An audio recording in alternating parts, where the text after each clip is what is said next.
મહત્વના બ્રેકિંગ સામે આવી રહ્યા છે। વડાપ્રધાન શ્રી હાલ સંબોધન કરી રહ્યા છે। સાંભળીએ પહેલા તેઓને। ना सिर्फ ग्रामीण अर्थव्यवस्था को गति देता है, बल्कि ये दुनिया भर में करोड़ों लोगों की आजीविका का भी प्रमुख साधन है।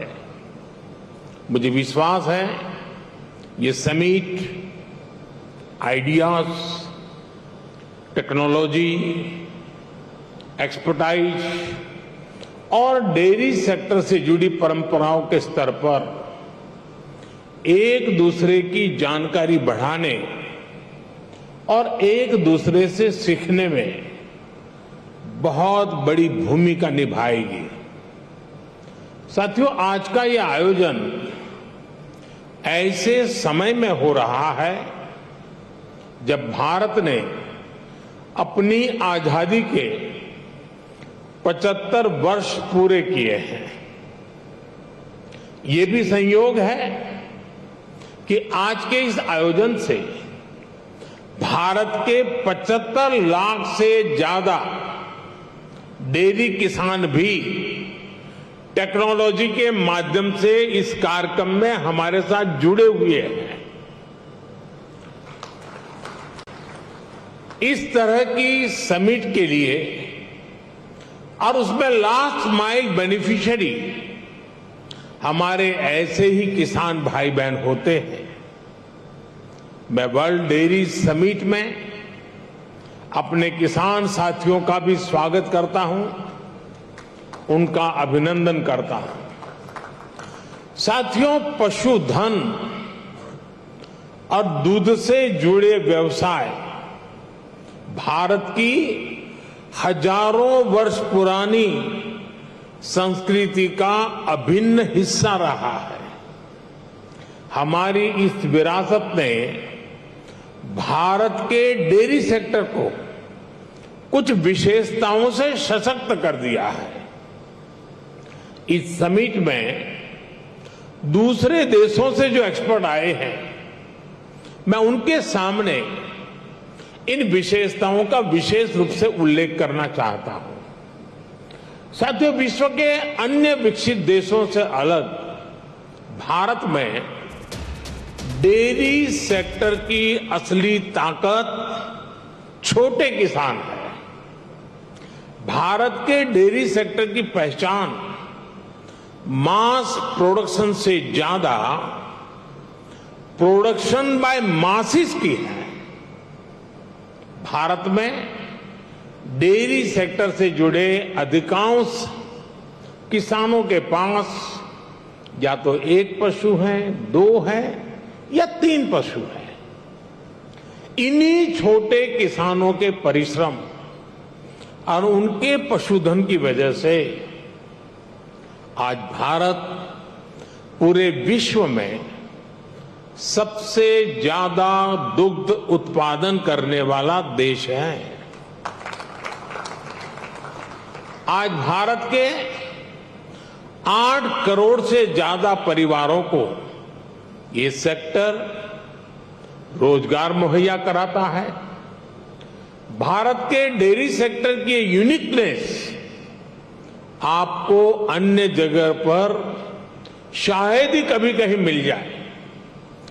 आज वर्ल्ड डेयरी समिट में इसका जिक्र मैं इसलिए भी कर रहा हूं क्योंकि विश्व के अनेक गरीब देशों के किसानों के लिए ये एक बेहतरीन बिजनेस मॉडल बन सकता है।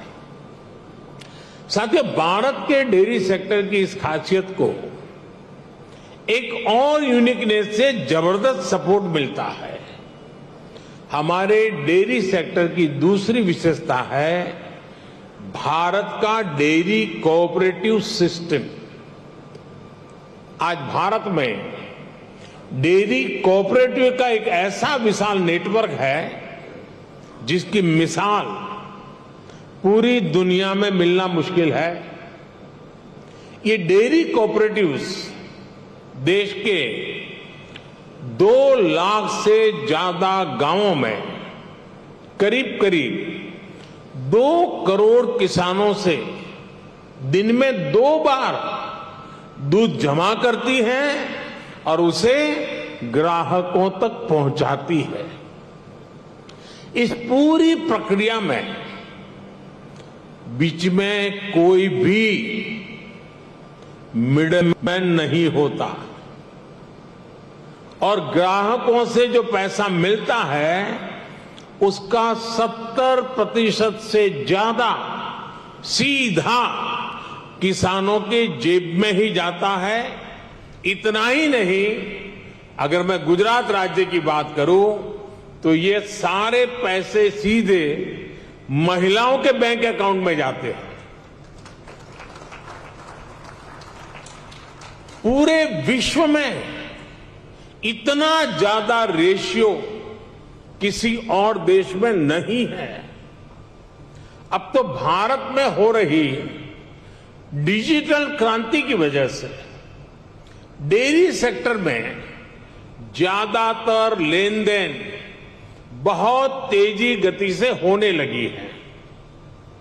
मैं समझता हूं भारत की डेयरी कोऑपरेटिव्स की स्टडी, उनके बारे में जानकारी, डेयरी सेक्टर में डेवलप किया गया डिजिटल पेमेंट सिस्टम दुनिया के बहुत से देशों के किसानों के बहुत काम आ सकता है। इसलिए भारत के डेयरी सेक्टर की एक और बड़ी ताकत है, एक और यूनिकनेस है, हमारी इंडिजिनस स्पीशीज। भारत के पास गायों की, भैंसों की जो स्थानीय ब्रीड है वो कठिन से कठिन मौसम में भी सरवाइव करने के लिए जानी जाती है। मैं आपको गुजरात की बन्नी भैंस का उदाहरण देना चाहूंगा। ये बन्नी भैंस कच्छ के रेगिस्तान और वहां की परिस्थितियों से ऐसी घुल मिल गई है कि देखकर कई बार हैरानी होती है। दिन में बहुत ही भयंकर धूप होती है, बहुत गर्मी होती है, कड़क धूप होती है।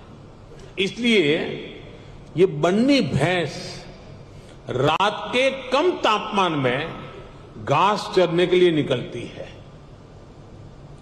विदेश से आए हमारे साथी ये जानकर के भी चौंक जाएंगे कि उस समय बन्नी भैंस के साथ कोई उसका पालक, उसका किसान उसके साथ नहीं होता है। वो गांव के पास बने चारगांव में खुद ही जाती है। रेगिस्तान में पानी कम होता है, इसलिए बहुत कम पानी में भी बन्नी भैंस का काम चल जाता है। बन्नी भैंस रात में 10-10, 15-15 किलोमीटर दूर जाकर घास चरने के बाद भी सुबह अपने आप खुद घर चली आती है। ऐसा बहुत कम सुनने में आता है कि किसी की बन्नी भैंस खो गई हो या गलत घर में चली गई हो। मैंने आपको सिर्फ बन्नी भैंस का ही उदाहरण दिया है, लेकिन भारत में मुरा, मेसाणा, जाफराबादी, नीली रवि, पंढरपुरी जैसी अनेक नस्लें भैंस की आज भी अपने अपने तरीके से विकसित हो रही है। इसी तरह गाय हो, उसमें गीर गाय, साहिवाल, राठी, कांकरेज, थारपारकर, हरियाणा, ऐसी कितनी गाय की नस्लें हैं जो भारत के डेयरी सेक्टर को यूनिक बनाती है।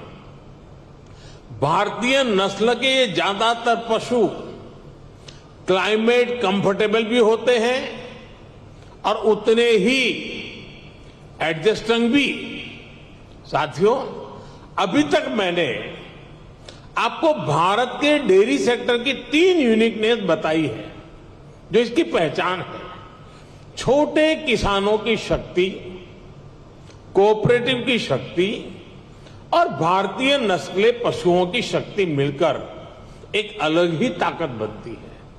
लेकिन भारत के डेयरी सेक्टर की एक चौथी यूनिकनेस भी है जिसकी उतनी चर्चा नहीं हो पाती, जिसको उतना रिकग्निशन नहीं मिल पाता। विदेश से आए हमारे मेहमान संभवतः ये जानकर के हैरान हो जाएंगे कि भारत के डेयरी सेक्टर में विमेन पावर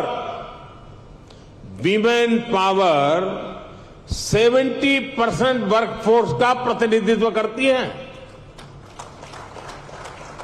भारत के डेयरी सेक्टर की असली कर्णधार विमेन्स हैं, महिलाएं हैं। इतना ही नहीं, भारत के डेयरी कोऑपरेटिव्स में भी 1/3 से ज्यादा सदस्य महिलाएं ही हैं।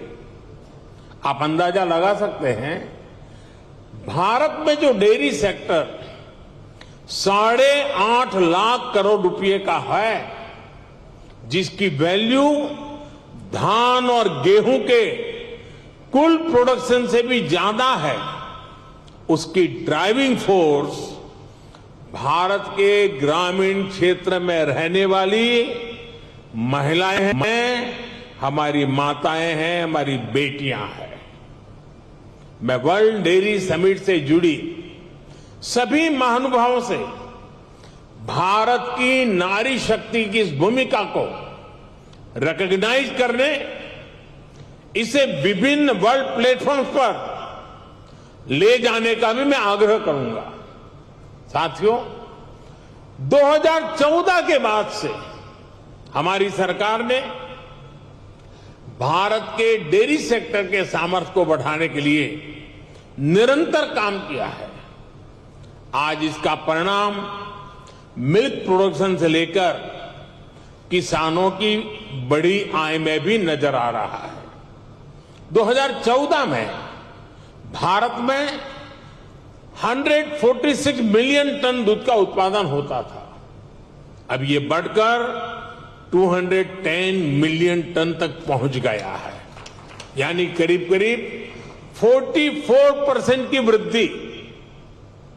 आज पूरे विश्व में मिल्क प्रोडक्शन 2% की रफ्तार से बढ़ रहा है, जबकि भारत में इसकी रफ्तार 6% से भी ज्यादा है। भारत में दूध की पर कैपिटा अवेलेबिलिटी पूरे विश्व के औसत से कहीं ज्यादा है। बीते 3-4 वर्षों में ही भारत के छोटे किसानों ने बैंक खातों में हमारी सरकार ने करीब 2 लाख करोड़ रुपए सीधे ट्रांसफर किए हैं।